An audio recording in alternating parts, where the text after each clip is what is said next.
What's going on, guys? Welcome back to Inside the Den, Around the Ville podcast. Of course, I'm Ken, and Blake. With me is my co-host, Connor Sober. and today we have a special guest, Week 11 Player of the Week, Dawson Prater. What's up, guys? So, Dawson, we'll just jump right into the action. Go rewind to last Friday. The Northwood Panthers defeated the Patrick Henry Rebels 15-14 in a barn burner. But near the end of that game, pouring the rain. But Dawson came in at quarterback, had 91 passing yards and a 20-yard touchdown pass to Dalton Gates. Um, so what were you seeing on that touchdown pass to Dalton, Dawson? Well, really, I just noticed that there was a small mismatch between Dalton and the defensive back, and so I just decided it was one of our best plays that we've ran all year, and I just lobbed it up to him and he caught it. Yeah, playing, of course, by the end of that game, it was pouring the rain. Field had to be of a mess. Playing in a game like that, how do you adjust to the conditions? I mean, really, we just blocked it all out. That's what we've been working on at practice, is blocking out all the weather, and we're getting really hyped up. We're getting the crowd into it. Just kind of helped us play good. Yeah, so what ended up sealing this game, Patrick Henry had the ball late in the fourth quarter. Skylar Boardwine had the game-ending interception after a hit on the quarterback by Skylar Matney.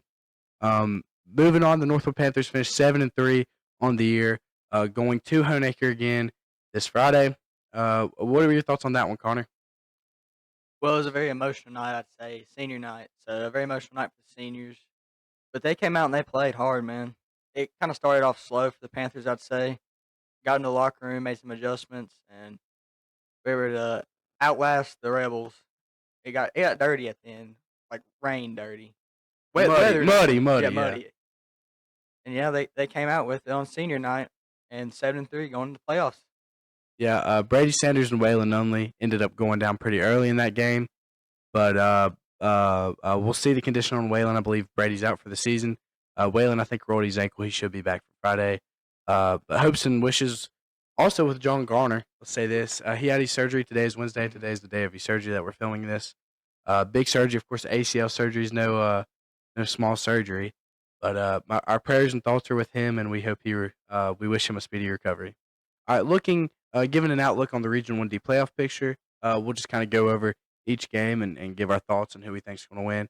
So we have Eastside versus Rural Retreat, Ryco versus Holston, Chilhowie versus Twin Springs, and Northwood versus Honaker. Connor, we'll just start off with Eastside versus Rural Retreat. Last time, Eastside ended up only winning this one by 1 point. If you look at the records of these teams, you wouldn't think it'd be as close as the game as it ended up being. Rural Retreat, as the season's gone on, have kind of lost some people, including their quarterback Penwright, some suspensions, some ejections, just things like that, kind of wearing down this Rural Retreat football team. So, my thoughts on this, I think I got Eastside by pretty comfortably in this one. You, Connor? I also got East Side. I mean, they're a very young team. They have no seniors, so I mean, they'll be looking to get back in it next year also. But they've beat Roar Retreat before. They know how this team plays. And Eastside's a very aggressive team, I'd say. They can throw it with all the good wide receivers, and they have a pretty good running back over there, I'd say. Yeah, So Rocky Bond, just a great all-around ball player. I believe he's a sophomore this year. Eastside's first 10-0 season in history, and of course a younger school, but still just something to hang their hats on. So, me and you both got Eastside pretty comfortably. yep. Any thoughts on this one, Dawson? Yeah, I think Eastside's coming out with the victory on this one. I mean, we played Rural Retreat. They're a tough team. I just think Eastside will pull off the win on this Yeah. All right. So clean sweep for Eastside. All right. Moving on to Rye Cove and Holston. Rye Cove coming in this one 7-3. Holston at 6-4. Rye Cove 7-3, but those three losses against pretty tough teams. Chilhowie, who's 9-1 right now. Eastside, who's 10-0, and a 3A powerhouse in Lord Botetourt. Holston looked pretty good in district play. I believe their only loss in district play was to Chilhowie and Honaker. Holston, Tweed kid, pretty good, but I got Rye Cove in this one. Not comfortably though. This will be a game decided by a play or two. And but your thoughts on this one, Connor? Yeah, I'm gonna say I have Rock Cove also. I mean, they're a very physical, large team. I mean, where'd they go? 10-0 last year? Yeah, they were pretty good last year. I mean, I think they returned a lot of people too. But I mean, I feel like it'll be tough to pull this one out though because Rocco's quarterback did go down with an injury this year. But I mean, it's gonna be tough for them. But also, Rocco's got a really big lineman who's got a couple of Division 1 offers. So I got Rocco pretty comfortably in this one, I'd say. Uh, yeah, that big lineman. I would give a little story on him. My freshman year, my first time ever playing basketball, I went to a scrimmage, and Coach Johnson said guard number 35, and it was a 6'6", 400-pound behemoth of a man. And I can say from experience, that guy. I mean, he can. He's a big old boy. I think he's a junior and he's a year younger than me. So he's an eighth grader. I was a freshman. I'm a pretty big guy. I can hold my own. That guy manhandled me. But anyway, thoughts on this one, Dawson? Yeah, I remember playing Rocco last year. Speaking of that big old lineman, he plowed me into the ground. I mean, I was crying. I'm a little guy myself, not like, but, but I believe that Rocco is going to come out here dominant. They're a big football team. I think they're going to destroy them. Yeah, hosting a small team. If you look at them, just kind of a smaller team. Excuse me, but if you look at them, they're a small team, but they make things happen. They win a lot of the battles in the trenches that they shouldn't win at the line of scrimmage, and um, a tough team. I don't think Rykov is going to necessarily have the hardest time they've had with any team this year. I think Wholesome is definitely going to give them a little bit of a fit. So moving on to Chilhowie versus Twin Springs. Chilhowie coming at this one 9-1, the only loss to Eastside. Twin Springs 6-4. Chilhowie, one of the better years they've had in recent years. The past 4 years, I believe they've gone 3-7, 5-5, and 0-10. So when you're really not above 500 for 3 years and then come in 9-1, a big change there. Chai's always had a nice culture, a great program over there that Coach Sturge was building up. So, last year of Asher Chapman's career, Gunnar Milhorn, the freshman transfer from Northwood, coming in there and making a immediate difference. Twin Springs, that Clay Ross quarterback, a pretty big guy, pretty good basketball player as well. But Twin Springs 6-4. I think Chai's going to win this one pretty comfortably. Twin Springs kind of a easier non-district schedule to get 6 wins. So I think I got Chai pretty comfortably in this one. You, Connor? I'd say I got Chilhowie too. I mean, they're playing Twin Springs, and Chilhowie's got a very good defense, as you've heard this year. I mean, Yeah, they might have the best defense in 1A state. Truth be told, I'm sure they're allowing maybe 10 points a game, 7 points a game, somewhere around there. Uh, um, but a very very good defense and accumulated or complemented by a pretty good offense as well. So I mean, Chilhowie's got a good offense. They usually, I'd say they run the ball more than they throw the ball.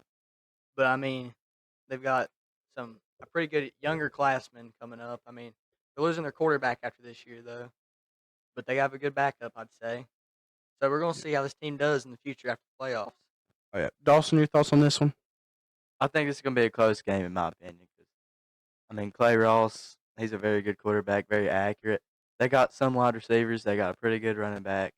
They got some big old linemen, which that's good for passing game. But especially since we played them, I thought we played them pretty well. But I think Twin Springs ain't going to go down without a fight. Yeah, I think I got Chai is going to Chilhowie. win this one by a million. Truth be told, I don't think Twin Springs has a say in this, and I think Chai is going to win this one pretty comfortable. I think this one's going to be over by the first half. Truth be told, moving on to Northwood and Honaker. Um, Northwood coming in at 7-3, Honaker 6-4. Honaker ended up coming out on top of this one last time, 48-30. That game was at Honaker. This one would be as well. Um, this is one of those games you just can't really have a projection on. This is a game that I can't really point a finger on. Honaker, kind of a pass heavy team. A lot of the short passes and screen passes is ultimately what killed Northwood the first time we played. But Um, I think this will still be a competitive game. I think we'll make adjustments, and I see this game being um, uh, pretty close, no matter who comes out on top. Connor. Obviously, both teams have obviously practiced very hard this week. I mean, you don't want your seniors to go out in the first round of the playoffs, you know. So I think it'll be a dogfight. I think Northwood's going to put up more of a fight this time. I feel like the defense will be ready and the offense will be ready to score. You know, like this Northwood offense has scored a lot this season. So Yeah. Dawson, what you got? Well, this is the first time we've made the playoffs in 10 years. Yes.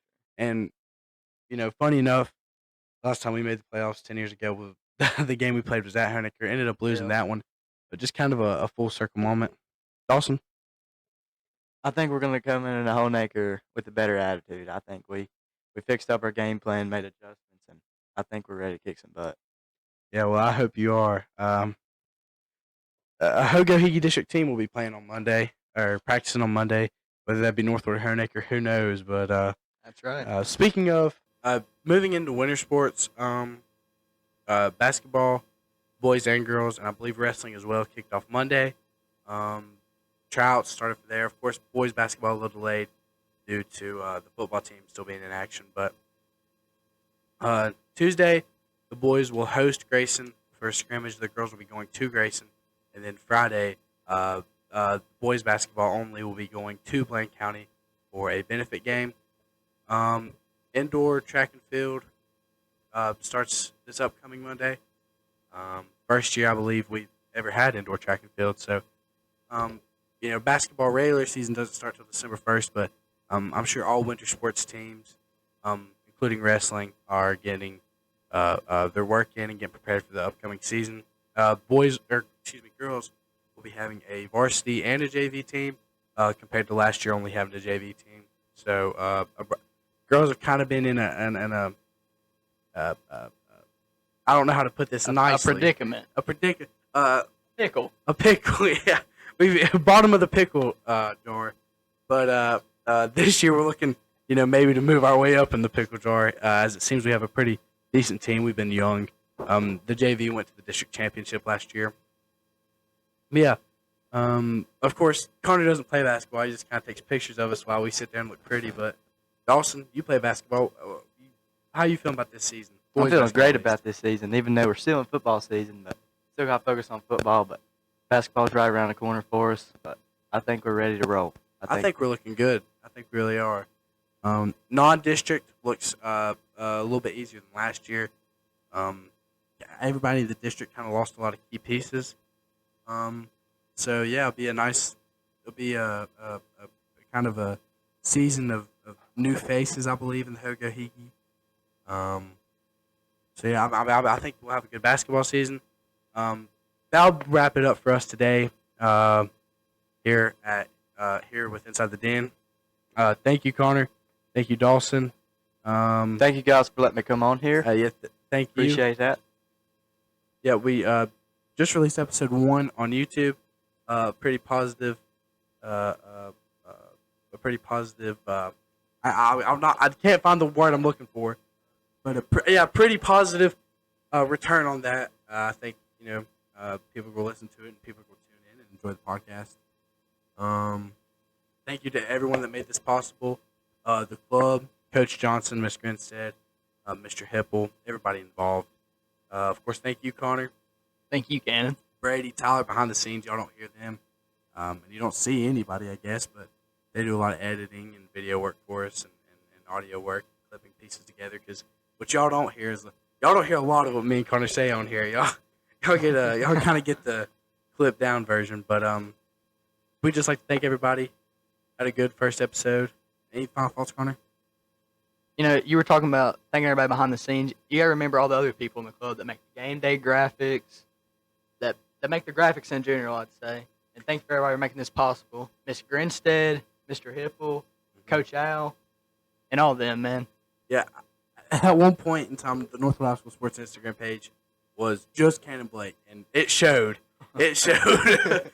There's some pretty rough posts I put out there, but now we kind of have a supporting cast and I'll just kind of post the pictures nowadays. But Connor takes some great pictures for us to use. I thank you for letting us use your pictures. But anyway, that'll wrap us up for episode 2. Again, thank you to Dawson for coming on and joining us.